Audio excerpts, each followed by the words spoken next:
Hello बच्चों, welcome you all again to your physics channel physics I am. आज हम लोग पढ़ने जा रहे हैं क्लास 11 का first chapter units and measurement और यूनिट्स एंड डायमेंशन भी बोल सकते हो। ये लेक्चर नंबर 4 है। आज हम लोग पढ़ेंगे प्रिंसिपल ऑफ होमोजेनिटी जो है उसके बेसिस पे कुछ बहुत अच्छे अच्छे न्यूमेरिकल जो है जो हम लोगों के बोर्ड के लिए मतलब स्कूल के एग्जाम के लिए, नीट के लिए, जेईई के लिए भी चाहिए, मेंस के लिए। तो आज हम लोग वो थोड़ा अच्छे अच्छे क्वेश्चन कवर करेंगे। तो आप लोग वीडियो को देखते रहिए और अच्छे से समझिए जो जो बोल रहा हूँ, आप देख लिए। यहाँ पे पहला क्वेश्चन क्या बोला गया है, the position of a particle moving along X axis depends on time in accordings with the equation X equal to A T square plus B T cube. और यहाँ पे क्या बोला गया है, where X is in meter, मतलब X जो है वो डिस्टेंस में दे रहा है और टी इज इन सेकेंड मतलब टी टाइम दे रहा है। What are the units and dimension of A and B and what do this represents, मतलब जो हमको यहाँ पे इक्वेशन दिया गया है X equal to A T square B T cube, इनमें से जो ए और बी है इन दोनों का डायमेंशन निकालना है, उन दोनों का यूनिट निकालना है और यूनिट निकालने के बाद हमको ये देखना है, चेक करना है ये कौन से फिजिकल क्वांटिटीज़ है। तो पहले हम लोग देखेंगे यहाँ पे जो इक्वेशन दिया था वो क्या था, X equal to A T square plus B T cube. तो यहाँ पे हमको ऑलरेडी दिया हुआ है कि जो एक्स है वो डिस्टेंस है और टी है टाइम। तो हम लोग अगर प्रिंसिपल ऑफ होमोजेनिटी से देखेंगे इस इक्वेशन को, हम लोग क्या बोल सकते हैं, ए टी स्क्वायर जो है इसका इंडिविजुअली जो है एक्स का डायमेंशन जो होगा, ए टी स्क्वायर का भी डायमेंशन क्या होगा, इसको हम लोग एक फिजिकल क्वांटिटी लेते हैं, एक सिंगल फिजिकल क्वांटिटी लेंगे, इसको भी as a single physical quantity लेंगे। तो ए टी स्क्वायर का जो डायमेंशन होगा that will be equal to the और similar to the dimension of ये जो एक्स दिया है एक्स का डिस्टेंस से। तो हम लोग क्या बोल सकते हैं यहाँ पे, बाय प्रिंसिपल ऑफ होमोजेनिटी, हम लोग क्या बोल सकते हैं, A T square equal to X बोल सकते हैं। और एक्स को क्या बोला है, एक्स इज इन मीटर, मतलब ये क्या है, डिस्टेंस या लेंथ का यूनिट है, इसलिए हम लोग इसको ऐसे लिखेंगे। अभी क्या लिखेंगे, ये ए टी स्क्वायर तो हो गया, ए को यहाँ पे छोड़ दो, यहाँ पे हो गया एक्स बाई टी स्क्वायर। तो एक्स किस चीज़ का डायमेंशन था, मीटर का ये है, एक्स का यूनिट है मीटर, तो मीटर मतलब किस चीज़ का डायमेंशन है, एल का मतलब लेंथ का। तो यहाँ पे हम लोग लिख लेंगे और नीचे क्या लिखेंगे, टी स्क्वायर मतलब क्या आएगा, टाइम, तो यहाँ पे टी स्क्वायर आएगा। तो फाइनली क्या लिख सकते हैं हम लोग, L T to the power -2। तो ये हो गया हम लोग का डायमेंशन फॉर ए। और ये जो फिजिकल क्वांटिटी अभी है इसका यूनिट क्या होगा, एल मतलब क्या होगा, लेंथ के लिए है, ये हम लोग लिखेंगे मीटर, और टी टू दी पावर -2 क्या होगा, सेकेंड स्क्वायर होगा, तो हम लोग लिखेंगे सेकेंड स्क्वायर। तो ये जो फिजिकल क्वांटिटी अभी हम लोग को दे रहा है ये क्या है, कैसे आइडेंटिफाई कर सकते हैं, दिस इज योर एक्सीलरेशन। ये हो गया हम लोग का एक्सीलरेशन। तो ये फर्स्ट पार्ट जो है ए का डायमेंशन भी निकल गया, ये क्या है हम लोगों ने आइडेंटिफाई भी कर लिया, इसका यूनिट भी हम लोगों ने निकाल लिया, ये है मीटर पर सेकंड स्क्वायर, और ये फिजिकल क्वांटिटी है, एक्सीलरेशन है, तो ये है एक्सीलरेशन। दूसरा वाला जो दिया है बी टी क्यूब, बी कौन सा है फिजिकल क्वांटिटी है, इसका डायमेंशन क्या है, देखो सिमिलरली हम लोग लिख सकते हैं, बी का जो डायमेंशन होगा यहाँ पे हम लोग लिखेंगे B T cube equal to क्या आएगा, यहाँ पे फिर से लिखेंगे एक्स, फिर से लिखेंगे B equal to X by T cube आएगा। तो इसको हम लोग क्या लिख सकते हैं, एक्स बाई टी मतलब क्या आएगा, L by T to the power, ये जो 3 है 3 हम लोग यहाँ पे ऐसे लिखेंगे, तो फाइनली क्या आएगा, एल टी टू दी पर -3। तो ये जो होगा अभी एल टी टू दी पर -3, इसको हम लोग क्या बोल सकते हैं, आप लोग सोचिए तो एक बार, कौन सा फिजिकल क्वांटिटी हो सकता है। ये तो हमको मिल गया, मतलब जो है यूनिट क्या आएगा, मीटर पर सेकेंड क्यूब लिखा है यहाँ पे, तो मीटर पर सेकेंड क्यूब आएगा। तो यूनिट जो होगा वो होगा मीटर पर सेकेंड क्यूब भी बोल सकते हैं। ये ऐसा तो यूनिट हमको कभी भी नहीं मिला मीटर पर सेकेंड क्यूब, तो एक्चुअली हम लोग इसको क्या बोल सकते हैं, अभी आप लोग सोचिए तो एक बार। तो बस ये जो है सेकेंड क्वांटिटी बी, ये हम लोग बोलेंगे इसको थ्री रिलेशन भी बोलते हैं, THERELATION थ्री रिलेशन। तो ये यूनिट है इसका मीटर पर सेकेंड क्यूब। ये एक्चुअली क्या है, rate of change of acceleration पर सेकेंड, इसको बोलेंगे क्या, रेट ऑफ एक्सीलरेशन। इसको हम लोग बोल सकते हैं रेट ऑफ एक्सीलरेशन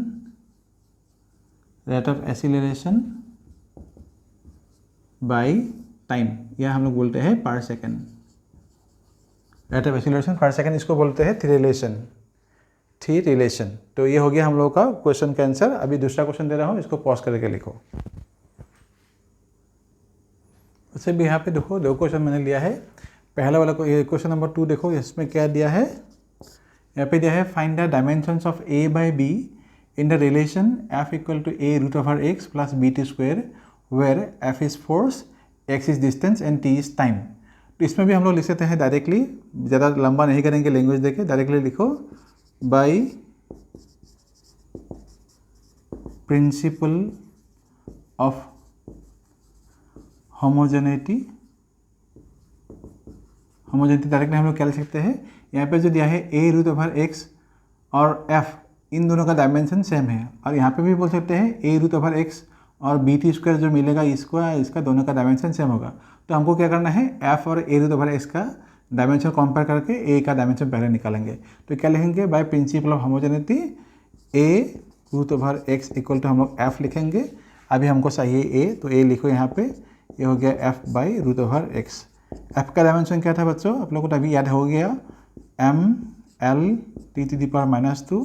और जो x था, x मतलब क्या होगा, डिस्टेंस के लिए बोला है, यहाँ पे लिखेंगे इसलिए l, इसका पावर क्या है, रूट ओवर x दिया है, इसलिए हमको रूट मतलब क्या होगा, पावर होगा हाफ। तो हम लोग क्या लिखेंगे, m l, यहाँ पे क्या है 1, यहाँ पे 1 माइनस हाफ होगा तो क्या आएगा, l to the power half आएगा, यहाँ पे आएगा t टू द पावर -2। ये हो गया a का डायमेंशन। सपोज मैं यहाँ पे 1 लिख के देता हूँ। और जो b का होगा डायमेंशन वो देखो क्या है, सिमिलरली हम लोग लिख सकते हैं यहाँ पे भी bt square equal to f लिख सकते हैं। फिर से यहाँ पे हम लोग क्या बोल सकते हैं, b सही है, सो b इक्वल टू क्या लिखेंगे, f बाई टी स्क्वायर आएगा, यहाँ पे आएगा m l t to the power -2, नीचे फिर से क्या है, टी स्क्वायर मतलब t टू द पावर 2 है।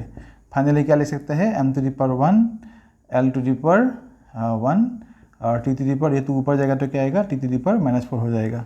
तो अभी क्या चाहिए, a बाई b चाहिए हम लोग को। देयरफॉर क्या लिखेंगे, a बाई b। a मतलब क्या था, m to the power 1 l to the power half और ये था t टू द पावर -2। और b मतलब क्या था, m to the power 1 l to the power 1 t to the power -4। Finally क्या मिलेंगे, देखेंगे m क्या आएगा, इस पे 1 - 1 आएगा, सो यहाँ पे 1 - 1 लिख दो। l का लिखेंगे क्या, हाफ -1 आएगा, और यहाँ पे क्या लिखेंगे, t टू द पावर -2, ये हो जाएगा +4।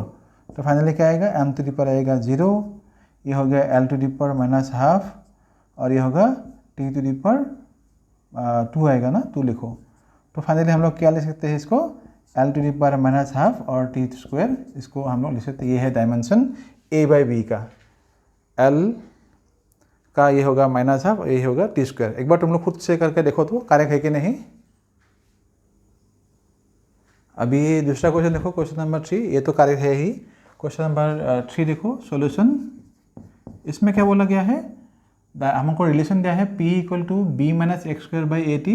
यहाँ पे भी हमको क्या चाहिए, a इंटू बी का डायमेंशन चाहिए। यहाँ पे जैसे a बाई बी का चाहिए था, यहाँ पे चाहिए a इंटू बी का डायमेंशन। तो इसमें भी हम लोग क्या लिखेंगे, पहले सपोज लिखते हैं p equal to B minus X square by A T. तो इसमें भी तुम लोग देखो बच्चों, p क्या है, पावर है, लेकिन यहाँ पे जो दिया है x मतलब क्या बोला गया है, डिस्टेंस, और t मतलब टाइम।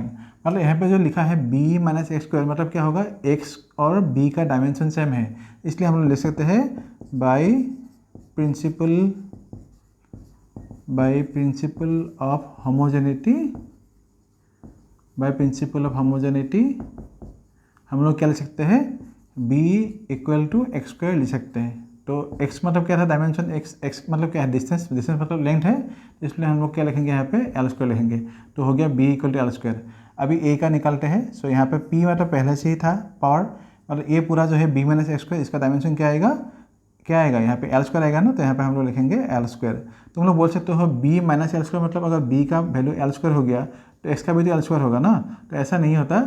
ऐसे हम लोग क्या लिख सकते हैं, b माइनस एक्स स्क्वायर मतलब क्या आएगा, इन दोनों का डायमेंशन सेम है, इसलिए हम लोग लिखेंगे b equal to X square equal to क्या आएगा, यहाँ पे x मतलब डिस्टेंस था, डिस्टेंस के लिए हम लोग मतलब लेंथ था, लेंथ के लिए हम लोग क्या लिखेंगे, एल स्क्वायर लिखेंगे। तो ये पूरा जो पार्ट है b माइनस एक्स स्क्वायर, यहाँ पे हम लोग लिख सकते हैं एल स्क्वायर, और नीचे क्या लिख सकते हैं, ए टी।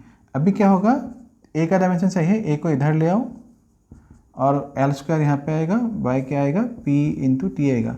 p मतलब क्या बोला गया था, पावर बोला गया था। पावर मतलब क्या है, पावर का डायमेंशन हम लोग कैसे निकालेंगे, पावर इक्वल टू आता है work done by time. Work done मतलब क्या था, इक्वल टू एनर्जी था ना, तो क्या आएगा m L square T to the power -2 और नीचे क्या आएगा, t मतलब फिर से ये t आएगा। तो हम लोग इसको क्या ले सकते हैं, m L square T to the power minus 3, ये हो गया पावर का dimension.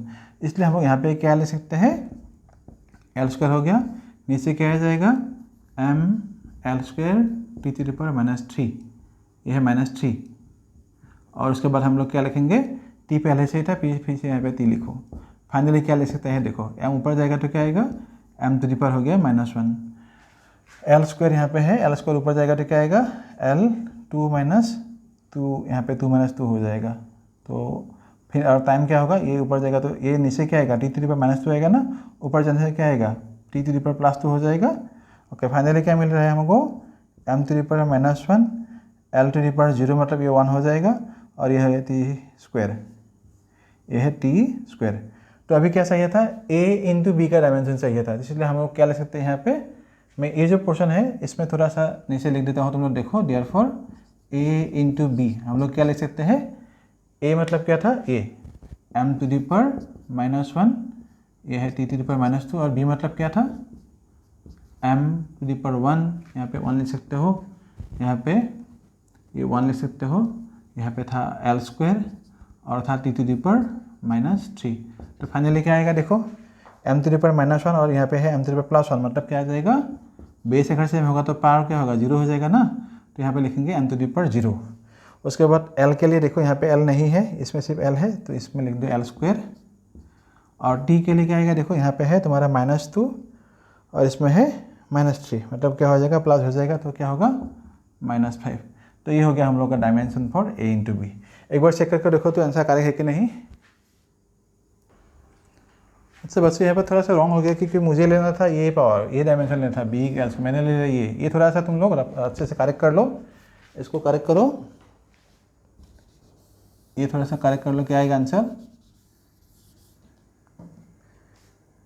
M to the power -1 है, ये ठीक है, और T to the power square, ये क्या है, टी स्क्वायर है, ए के लिए क्या है, एम टू द पावर -1 और यहाँ पे है टी स्क्वायर, और बी के लिए कितना है, ये देखो एल स्क्वायर था, यहाँ पे बी के लिए आएगा एल स्क्वायर, और तो कुछ है नहीं बी के लिए, तो इसमें हम लोग क्या लिख सकते हैं, इसलिए M to the power -1 L square और टी स्क्वायर, यह अभी हम लोगों का करेक्ट आंसर है। मैंने गलती से इसको ले लिया था, तुम लोग इसको करेक्ट करके लिखो। अभी एक बार देखो तो आंसर करेक्ट है कि नहीं, तो इसको पॉज करके लिखो, मैं दूसरा क्वेश्चन दे रहा हूँ। वैसे भी यहाँ पे देखो मैंने 3 क्वेश्चन लिया है, एक एक यहाँ पे सॉल्व कर दूंगा मैं। क्वेश्चन नंबर 4 में देखो क्या बोला है, if v equal to a/t plus bt square plus ct cube where v is velocity, t is time and a b c are constants, तो find the dimension of a b by c। तो question number 4 का solution पहले हम लोग यहाँ पे लिखते हैं। क्वेश्चन नंबर 4 का सोल्यूशन देखो, तो यहाँ पे क्या दिया है, रिलेशन दिया है v equal to a/t plus b T square plus C T cube. तो यहाँ पे भी हम लोग वही करेंगे बाय प्रिंसिपल ऑफ होमोजेनिटी, इसको हम लोग इंडिविजुअली ए बी सी का डायमेंशन निकालेंगे। तो क्या करेंगे, देखो लिखो बाय, तुम लोग पॉज करके पहले कोशिश करो, उसके बाद सॉल्यूशन देखो, bye principle of homogeneity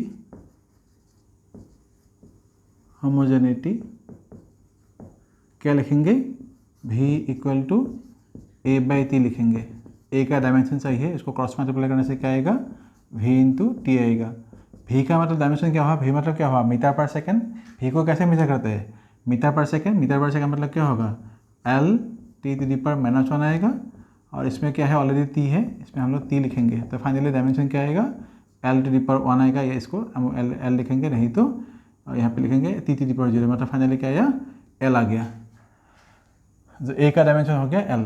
similarly जो बी टी स्क्वायर था, बी टी के लिए हम लोग ऐसे निकालेंगे, बी टी स्क्वायर मतलब क्या आएगा, B T square equal to क्या लिखते हैं, बी इक्वल टू भी बाई टी स्क्वायर ले सकते हैं। यहाँ पे भी क्या आएगा, भी मतलब क्या हुआ, L T to the power -1 नीचे टी स्क्वायर है, इसको हम लोग क्या ले सकते हैं, L T to the power क्या आएगा, -3 हो जाएगा, 2 ऊपर जाएगा तो क्या आएगा, -1 -2 मिलके -3 हो जाएगा।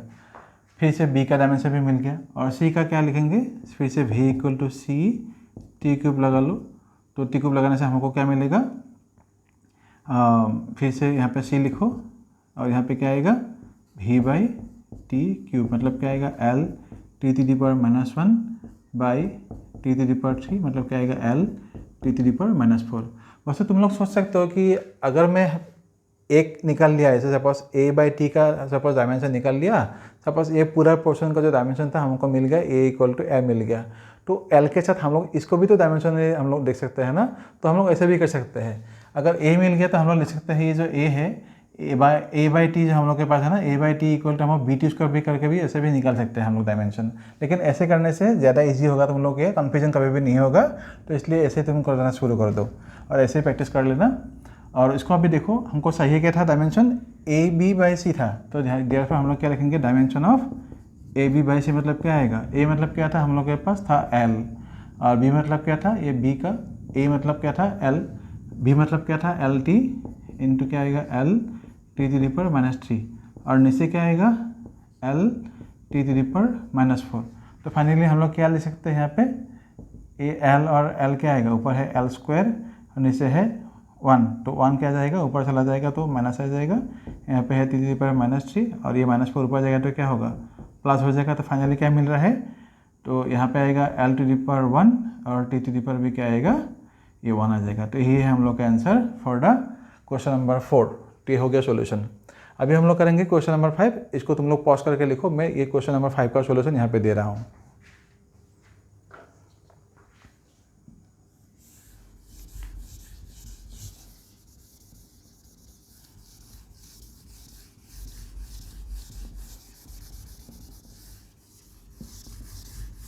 क्वेश्चन नंबर 5 तुम लोग खुद कोशिश करो एक बार, कोशिश करने से तुम लोगों को भी अच्छा लगेगा, कॉन्फिडेंस थोड़ा सा आ जाएगा तुम लोगों का भी। तो ये देखो इजी क्वेश्चन है।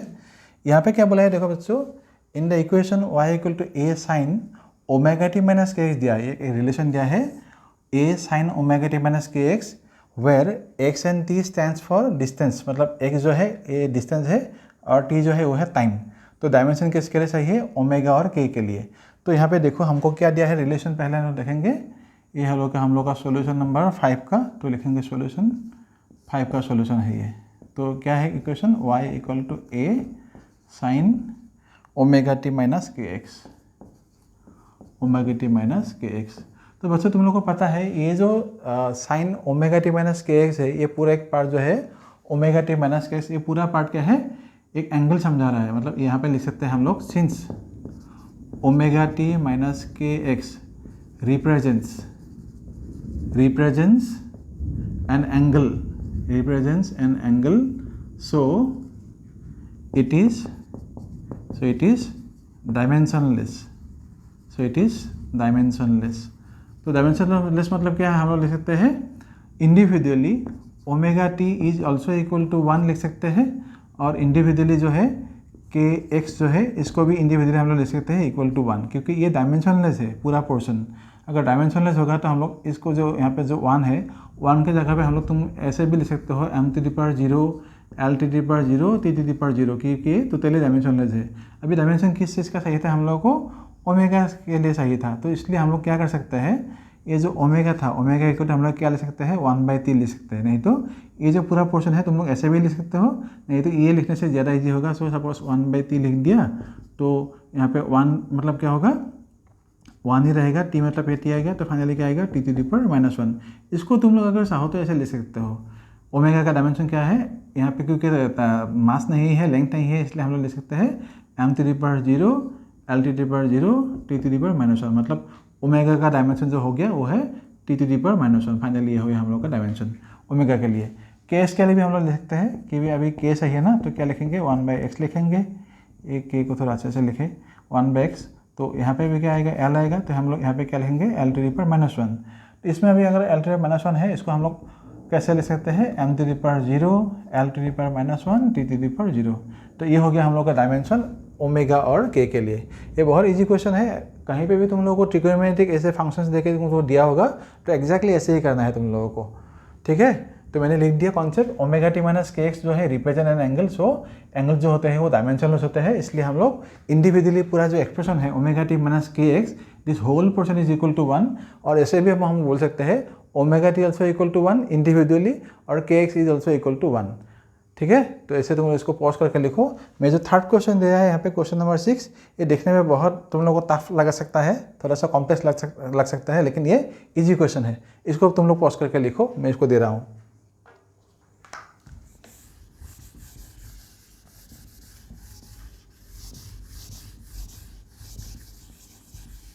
अभी क्वेश्चन नंबर 6 तुम लोग कोशिश करो सॉल्व करने की खुद से।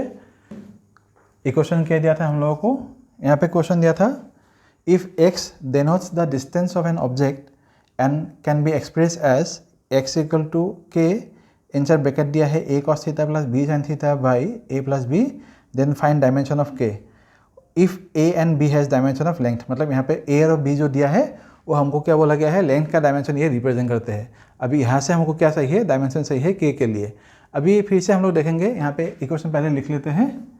x इक्वल टू क्या बोला गया है, x equal to k, inside bracket है a cos theta plus b sin theta by a plus b।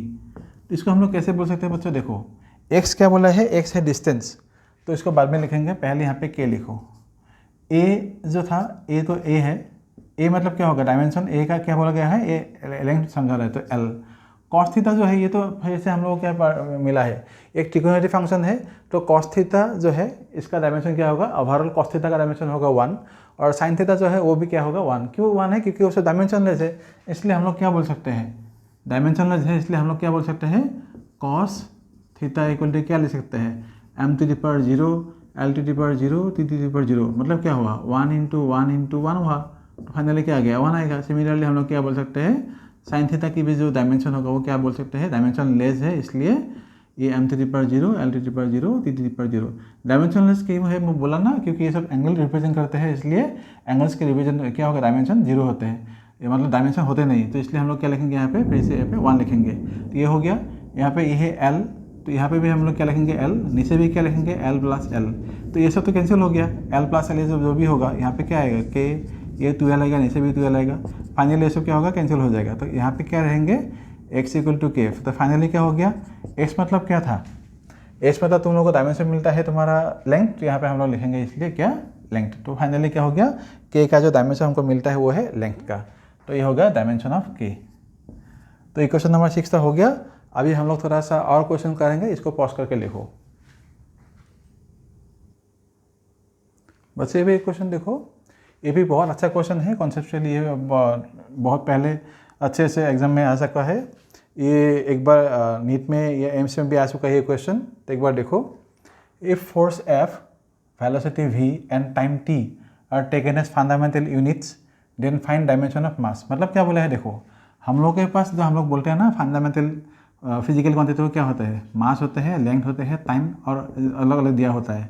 यहाँ पे क्या बोला है हम लोग को, फंडामेंटल जो फोर्सेज है, ये फंडामेंटल यूनिट है, वो है फोर्स, मतलब कंसीडर करना है कि फोर्स फंडामेंटल क्वांटिटी है, वेलोसिटी फंडामेंटल क्वांटिटी है, और टाइम फंडामेंटल क्वांटिटी है। इन दोनों को फंडामेंटल क्वांटिटी हम लोग को कंसीडर करके मास का डायमेंशन निकालना है। तो इसको इस टाइप के क्वेश्चन हम लोग कैसे करेंगे, तुम लोग देखो। पहले क्या दिया है, फोर्स दिखा है, तो हम लोग क्या लिखेंगे, यहाँ पे पहले फोर्स लिखते हैं, फोर्स। तो फोर्स का डायमेंशन जो लिखेंगे F लिखेंगे, तो क्या आएगा m l to the power -2, ये होता है फोर्स का डायमेंशन। वेलोसिटी के हम लोग क्या लिखेंगे, वेलोसिटी मतलब क्या होता है v, तो वेलोसिटी का डायमेंशन क्या लिखते हैं l t to the power -1। और टाइम के लिए डायमेंशन क्या लिखते हैं हम लोग, t के लिए टाइम के लिए डायमेंशन क्या लिखते हैं, t लिखते हैं। अभी जो है हमको यहाँ पे मास का डायमेंशन चाहिए, यहाँ पे जो l दिया था, l के जगह पे हम लोग क्या लिख सकते हैं यहाँ पे, क्योंकि ये जो एक्सप्रेशन था, क्योंकि यहाँ पे कहीं पे भी मास नहीं है, सिर्फ यहाँ पे मास है, तो फाइनली मास का डायमेंशन हमको चाहिए। इसमें अगर हम लोग लिखेंगे तो इसको ऐसे थोड़ा सा लिख सकते हैं, m सपोज यहाँ पे रह गया, तो इन दोनों को अगर हम लोग इस तरफ लाएंगे तो क्या आएगा, ये होगा F, ये होगा l टू द पावर -1, और ये होगा t टू द पावर +2। तो ये होगा फोर्स का डायमेंशन, मतलब मास का डायमेंशन। अभी l जो है, l का थोड़ा सा यहाँ पे सब्स्टिट्यूट लेना होगा, क्योंकि हमको क्या बोला है, फंडामेंटल जो फिजिकल क्वांटिटी है वो फोर्स है, वेलोसिटी है और टाइम है। तो यहाँ पे जो लेंथ दिया है, इसको फंडामेंटल क्वांटिटी हम लोग कंसीडर नहीं कर सकते हैं, इसलिए लेंथ का हम लोग सब्स्टिट्यूशन लेंगे यहाँ से। तो कैसे करेंगे, लेंथ सपोज यहाँ पे रख दिया, तो ये क्या होगा, इस तरफ जाएगा तो क्या आएगा, ये होगा v टू दी पर 1 आ जाएगा, तो मतलब प्लस हो जाएगा ये, तो ये हो गया। अभी हम लोग क्या करेंगे, ये जो v टू दी पर 1 है, ये कहाँ पे है, l में है ना, टाइम तो पहले से ही फंडामेंटल क्वांटिटी हम लोग को बोला गया है, लेकिन वेलोसिटी जो है इसको हम लोग एज ए फंडामेंटल क्वांटिटी लेना है, इसलिए इस एक्सप्रेशन जो है एक्सप्रेशन यहाँ से हम लोग क्या लेंगे, एल का सब्स्टिट्यूशन ले लेंगे, और एल का सब्स्टिट्यूशन जो हमको मिला है इसको हम लोग यहाँ पे पुट करेंगे एल की जगह पे। तो क्या मिलेगा, देखो ये हो गया फोर्स एफ, एल की जगह पे हमको क्या लिखना है, ये वी, और टी टू दी पर कितना था, 1 था, और इसमें हम लोग ऐसे लिखेंगे ये -1, तो यहाँ पे -1 आएगा, टी यहाँ पे 2 था, तो इसमें हम लोग क्या लिखेंगे अभी, फोर्स ये भी है, भी मतलब क्या आएगा, यहाँ पे वी टू दी पर -1 आएगा, और ये क्या हो जाएगा, टी टू दी पर -1, और ये क्या होगा, टी टू दी पर 2 है। तो फाइनली क्या ले सकते हैं, मास का डायमेंशन ये होगा एफ टू दी पर 1, वी टू दी पर -1, और ये क्या हो जाएगा, टी टू दी पर +1। तो ये हो गया हम लोगों का एम का dimension in terms of force, velocity and time. तो ऐसे टाइप के क्वेश्चन जो हम लोग करेंगे, जैसे यहाँ पे दिया है ना, ऐसे ही तुम लोग करना शुरू कर दो। इस टाइप का और एक क्वेश्चन मैं तुम लोगों को दे रहा हूँ, इसको तुम लोग पॉज करके लिखो। बच्चे इस क्वेश्चन में देखो, अभी इसमें अभी क्या बोला गया है, क्वेश्चन नंबर 8 में यहाँ पे बोला है, if the units of mass, length and force are chosen as fundamental units, then find the dimension of time. तो यहाँ पे भी हमको क्या करना है, मास लेंथ तो हमको पता ही है ऑलरेडी, ये फंडामेंटल यूनिट है, लेकिन फोर्स को भी फंडामेंटल यूनिट कंसीडर करना है। तो अभी जो क्वेश्चन नंबर 7 में हम लोगों ने किया था, 8 में भी हम लोग ऐसे करना है। देखो पहले मास दिया है, तो मास हम लोग क्या लिखेंगे, मास का डायमेंशन क्या होता है हम लोग को, एम का डायमेंशन हो गया एम, कैपिटल एम। उसके बाद लेंथ जो है, लेंथ के लिए हम लोग क्या लिखेंगे, लेंथ एल, इसका डायमेंशन है एल। और फोर्स का डायमेंशन क्या था, फोर्स का डायमेंशन है एफ, इक्वल टू क्या लिखेंगे, M L T to the power -2। लेकिन हमको क्या बोला गया है यहाँ पे, फोर्स को फंडामेंटल यूनिट के हिसाब से लिखना होगा, और डायमेंशन किस चीज़ का चाहिए, टाइम का चाहिए। तो यहाँ पे जो टी दिया है, टी का जो डायमेंशन हमको चाहिए in terms of mass, length and force. तो इसमें हम लोग क्या लिखेंगे, इसलिए सपोज टी जो है, टी टू दी पर -2 यहाँ पे रहेंगे, इसमें ऐसे रहेंगे, और ये पार्ट क्या होगा, ये अगर इस तरफ आ जाएगा तो क्या होगा, ये एफ पहले से ही है, यहाँ पे है एम टू दी पर -1, और ये 1 था, ये और क्या होगा, एल टू दी पर -1 होगा। तो अभी ये जो -2 यहाँ पे दिया हुआ है, इसको अगर हम लोग उस तरफ ले जाएंगे, ये सपोज ऐसा हुआ, ये क्या है, टी टू दी पर -2 यहाँ पे है, इसको अगर हम लोग उस तरफ ले जाएंगे तो क्या आएगा, टी आएगा, यहाँ पे क्या आएगा, एफ टू दी पर 1, एम टू दी पर -1, एल टू दी पर -1, और यहाँ पे क्या आएगा, ये यहाँ पे जाके -½ हो जाएगा। अभी जब तुम इसको सबके साथ पावर के साथ मल्टीप्लाई कर दोगे तो क्या आ जाएगा, एफ टू दी पर -½ होगा, एम टू दी पर जो है एम टू दी पर क्या आ जाएगा, -½ यहाँ पे भी क्या आएगा, माइनस माइनस प्लस होएगा तो +½ होगा, और एल का भी पावर क्या होगा, +½ हो जाएगा। तो एक बार आंसर तुम लोग चेक करके देखो आंसर करेक्ट है कि नहीं। तो आंसर हम लोग को करेक्ट है बच्चों, ये तुम लोगों ने कर लिया होगा। तो आज जितने सारे क्वेश्चन मैंने दिया है प्रिंसिपल ऑफ होमोजेनिटी के ऊपर, ये सब क्वेश्चन तुम लोग अच्छे से रिवाइज करना। मैं कोशिश करूँगा नेक्स्ट क्लास में जो ये हम लोग इनिशियल डायमेंशन है, conversion of unit from one system to another system, वो निकालेंगे, और कुछ अच्छे से टॉपिक जो है कवर करेंगे, और ऐसे क्वेश्चंस मैं कुछ लाऊंगा नेक्स्ट वीडियो में। तुम लोग वीडियो जो है फॉलो करते रहना। आज के लिए इतना ही, थैंक यू सो मच।